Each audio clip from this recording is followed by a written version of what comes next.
नमस्कार। आज उपन्यास सम्राट प्रेमचंद की जयंती है। प्रस्तुत है उनकी एक लघु कथा कश्मीरी सेब।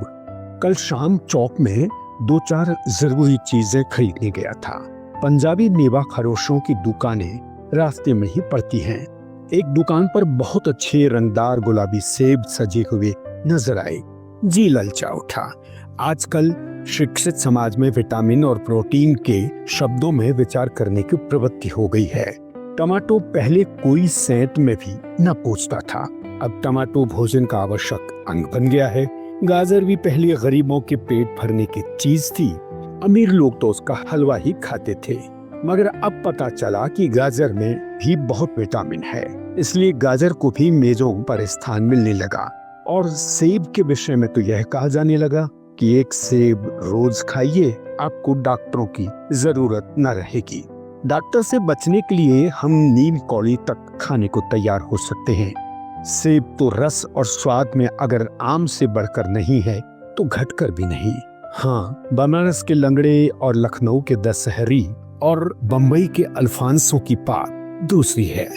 उनके टक्कर का फल तो संसार में दूसरा नहीं, मगर उनमें विटामिन और प्रोटीन है या नहीं है तो काफी है या नहीं, इन विषयों पर अभी किसी पश्चिम डॉक्टर की व्यवस्था देखने में नहीं आई।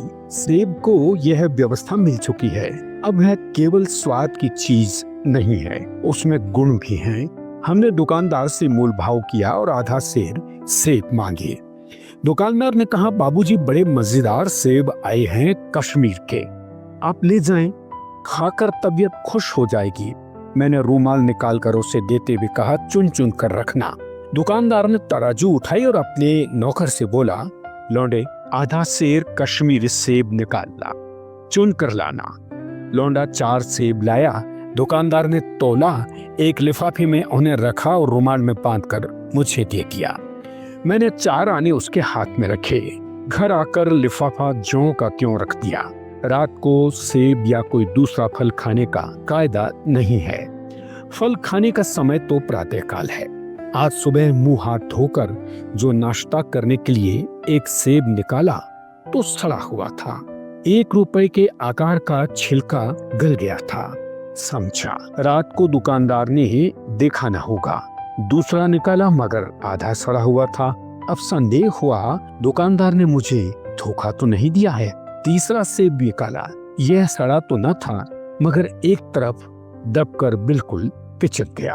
चौथा देखा, वह यूं तो बेदाग था मगर उसमें एक काला सुराख था, जैसे अक्सर बेरों में होता है। काटा तो भीतर वैसे ही धब्बे जैसे कीड़े बेर में होते हैं। एक सेब भी खाने लायक नहीं। 4 आने पैसों का इतना गम न हुआ जितना समाज के इस चारित्रिक पतन का। दुकानदार ने जानबूझकर मेरे साथ धोखेबाजी का व्यवहार किया। एक सेब सड़ा हुआ होता तो मैं उसको क्षमा के योग्य समझता, सोचता उसकी निगाह न पड़ी होगी, मगर चारों के चारों खराब निकल जाएं, यह तो साफ धोखा है। मगर इस धोखे में मेरा भी सहयोग था। मेरा उसके हाथ में रुमाल रख देना मानो उसे धोखा देने की प्रेरणा थी। उसने भांप लिया कि महाशय अपनी आंखों से काम लेने वाले जीव नहीं हैं और इतने ही चौकस हैं कि घर लौट जाएं।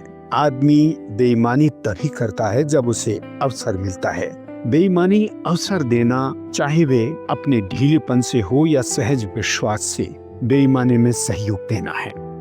पढ़े लिखे बाबुओं और कर्मचारियों पर तो कोई विश्वास नहीं करता। किसी थाने या कचहरी या म्यूनिसिपैलिटी में चले जाइए, आपकी ऐसी दुर्गति होगी कि आप बड़ी से बड़ी हानि उठाकर भी उधर न जाएं। व्यापारियों की साख अभी तक बनी हुई थी। यूं तोल में चाहे छटाक आधा छटाक कस लें, लेकिन आप उन्हें 5 के जगह भूल से 10 के नोट दे आते थे तो आपको घबराने की कोई जरूरत नहीं थी। आपके रुपए सुरक्षित थे। मुझे याद है एक बार मुहर्रम में मेले में एक खोचे वाले से 1 पैसे की रेवड़ियां ली थी और पैसे की जगह 98 दे आया था। घर आकर जब अपनी भूल मालूम हुई तो खोचे वाले के पास दौड़ा गया। आशा नहीं थी कि वह 98 लौटाएगा, लेकिन उसने प्रसन्न चित्त से 98 लौटा दी और मुझसे उल्टे क्षमा मांगी। और यहाँ कश्मीरी सेब के नाम से सड़े हुए सेब बेचे जाते हैं। मुझे आशा है पाठक बाजार में जाकर मेरी तरह आंखें बंद न कर लिया करेंगे, नहीं तो उन्हें कश्मीरी सेब ही मिलेंगे।